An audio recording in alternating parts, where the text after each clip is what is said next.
Hi friends, இந்த ஊருக்கு வந்து ஃபர்ஸ்ட் டைம்ங்க இந்த மாரி ஒரு ஃப்ரெஷ்ஷான கத்திரிக்காய். அதுவும் ரூ. 20க்கு நான் இதான் ஃப்ரெண்ட்ஸ் ஃபர்ஸ்ட் டைம் வாங்கியிருக்கேனே.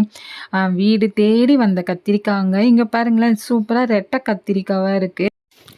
கத்திரிக்காய் ஃப்ரெஷ்ஷாக இருக்குன்னு பார்த்தேன்னா, ரெட்டை கத்திரிக்காய் நமக்கு வந்துட்டு இருக்கு. எல்லாத்துலேயும் நமக்கு இதை மாதிரி ஏதாவது ஒரு குழப்பம் வந்துடும் ஃப்ரெண்ட்ஸ். ரெட்டை கத்திரிக்காய் சமைக்கலாமா வேண்டாமான்னு கமெண்ட் பாக்ஸில் கமெண்ட் பண்ணுங்கள்.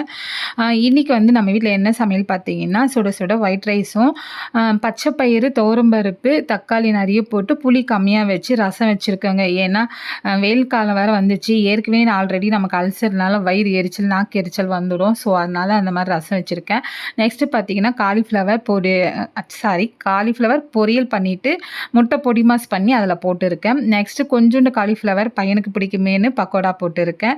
இது வந்து நேற்று வச்ச சாம்பாருங்க. சாம்பார்னாவே நம்ம வீட்டில் இருக்கிறவங்களுக்கு தொண்டை கீழே இறங்குது, கஷ்டமாக இருக்குது. இதுக்கு முன்னாடிலாம் வந்து வீணாக எடுத்து ஊற்றிடுவேங்க. ஆனால் இப்போ விற்கிற விலைவாசிக்கும் கேஸ் வந்து கேஸ் ப்ராப்ளம் கஷ்டப்பட்டு நம்ம கொதிக்க வச்ச சாம்பாரை வீணடிக்கூடாதுன்னு சொல்லிட்டு அதை வந்து என்ன பண்ணேன்னா நல்லா சூடு பண்ணி வச்சுட்டுங்க. அதனால தான் இன்றைக்கி ரசம் வச்சுருக்கேன். அப்போ தான் அந்த சாம்பார் காலியாகும்னு சொல்லிட்டு சைட் டிஷ்ஷுக்காக காலிஃப்ளவர் பொரியலும் காலிஃப்ளவர் பக்கோடாவும் பண்ணியாச்சு, ரசம் வச்சாச்சு. இவ்வளோ தான் ஃப்ரெண்ட்ஸ் நம்ம வீட்டில் இன்றைக்கி வந்து லன்ச்சு. நம்ம மதியம் லன்ச்சு சாப்பிட சொல்ல ஒவ்வொரு வாழைப்பழம் வந்து எடுத்துக்கிட்டோம்னா ரொம்பவே ஹெல்த்துக்கு நல்லது.